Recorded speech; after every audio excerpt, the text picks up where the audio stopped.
I'm over here. Do you want to see my room? Come on in. I have lived here for all 24 years of my life, so there are a lot of memories in this room. This is my bedroom, my workspace. Got my little furry friend on the floor here. This is my proudest possession. Oh. Welcome to my 2025 desk tour.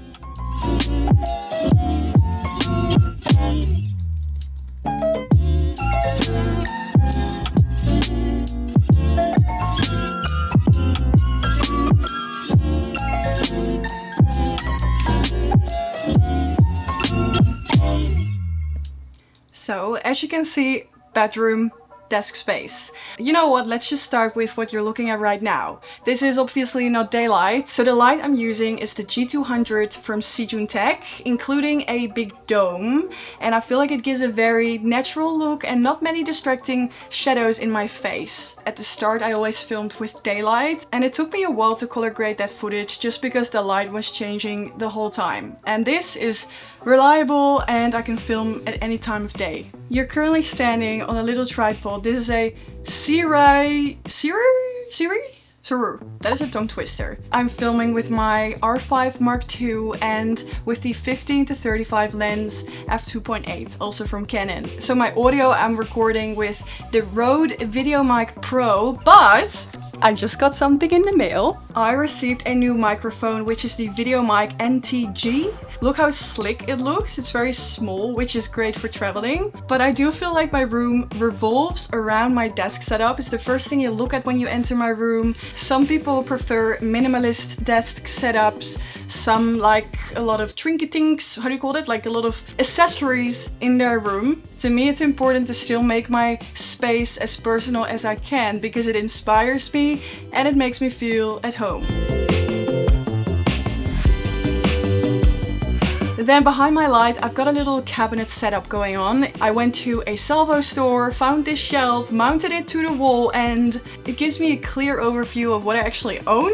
So I've got my lenses in there, I've got my notebook in there, some lighting, and also this little shelving cabinet thingy for lens caps or tripod plates or anything small that you might lose quickly. On the shelf you can also find my microphones, and at the moment I'm using the Wireless Pro microphones from Rode. How satisfying is this case?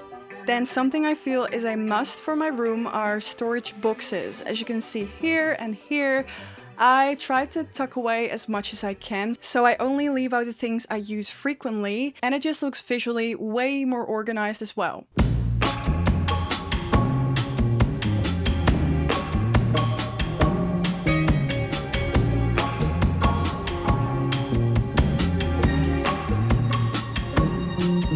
Now if we turn from the shelving to this side of my room, that's where my desk is. It's a standing desk as well, although I have to admit I don't use it in the standing position as much as I should.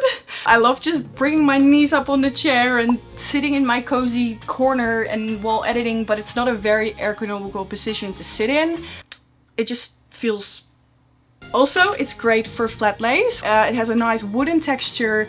I think this chair is from IKEA. I got it from my dad. I feel like it fits the vibe in this room very well. But in the future, I'd love to look into maybe an ergonomical chair, which one I can literally rest my head on while you're editing instead of like trying to dive into the screen. And I had a lot of different things on this wall, deciding what I want to do with it. And I went from a lot on the wall to now having these two prints, which I love the look of it, and I don't think I'm gonna change it anytime soon.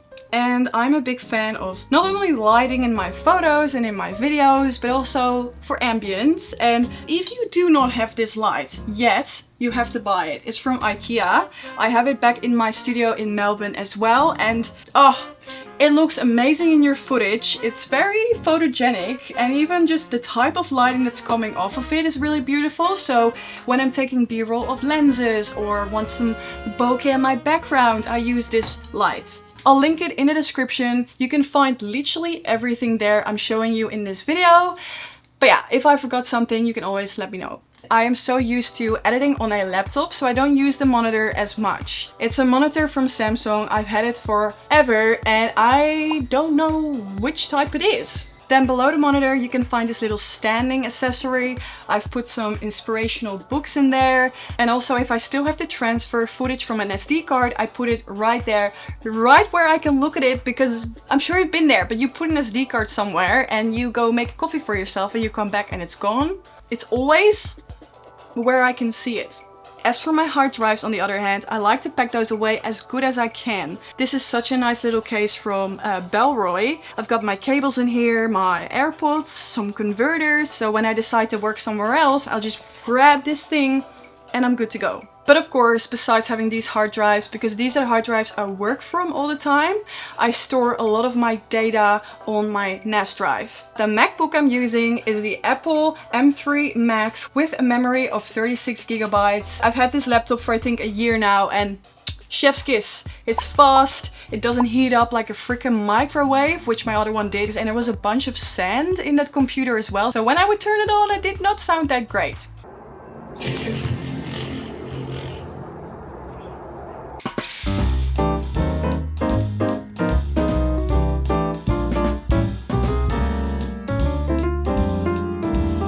Something else pretty eye-catching in my room is my Logitech setup.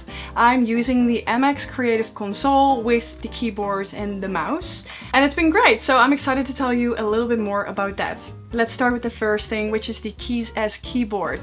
I feel like once you're used to using a, how do you say that? Like an elevator for your laptop? Huh? A stand for your laptop, I cannot live without it. As for the mouse, this is the MX Master 3S mouse in the color graphite. So the little dial on the side, I use that to scroll through my timeline in DaVinci, and you see those buttons below the dial? I made sure that one of those cuts up my timeline or undoes one of my actions. And it's very comfortable because I can rest my thumb right here and also click the buttons very fast. Then on the right side of my computer is the keypad, and below all of these buttons you can find my Spotify, my Lightroom, my DaVinci. So when I open up Lightroom, it automatically changes the keypad to all of the shortcuts that Lightroom has. So what I love to use the keypad for is especially cropping my photos. And that also brings me to the dial pad, which is on the left side of my laptop. When I crop my photo, I can also rotate the photo using the dial or give it a slightly different angle. Ooh, and also you can find an action ring on the dial pad. This is a button that has a shortcut to many other shortcuts. You can also create folders within that action ring. So if you feel like one button should sharpen your photos, but if you twist it the other way, it gives your photo a more of a dreamy look. That's literally all possible using the action ring. And I feel like it's the little things that make your workflow a lot more efficient. Then when we dive back to the keypad, I can also star my images with it. And you might be thinking, are you using this setup to color grade your photos as well? And I will say I'm still getting used to it, but these are the things I use this setup for right now. They've got a pretty awesome offer because if you purchase the Creative Console, you get 3 months of Adobe Creative Cloud for free, which is a pretty expensive subscription, but I've also linked everything in the description.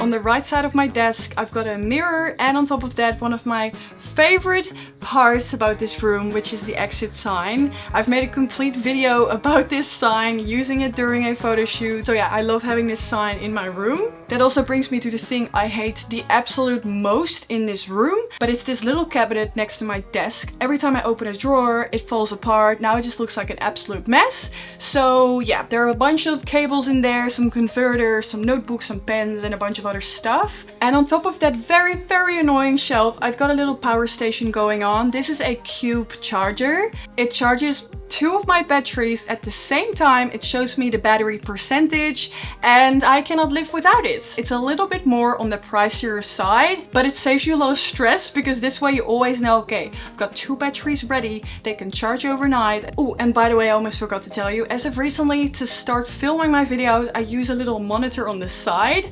I've had plenty of times that I'm looking at my small little screen next to my camera and there's an annoying thing on the bed that I didn't notice, but it's been nice looking at what I'm actually filming in a bigger picture. If you have any further questions about my setup or things I did not mention, please let them know in the comments below. And yeah, I really hope you enjoyed watching this video, and I also hope to see you at my next one.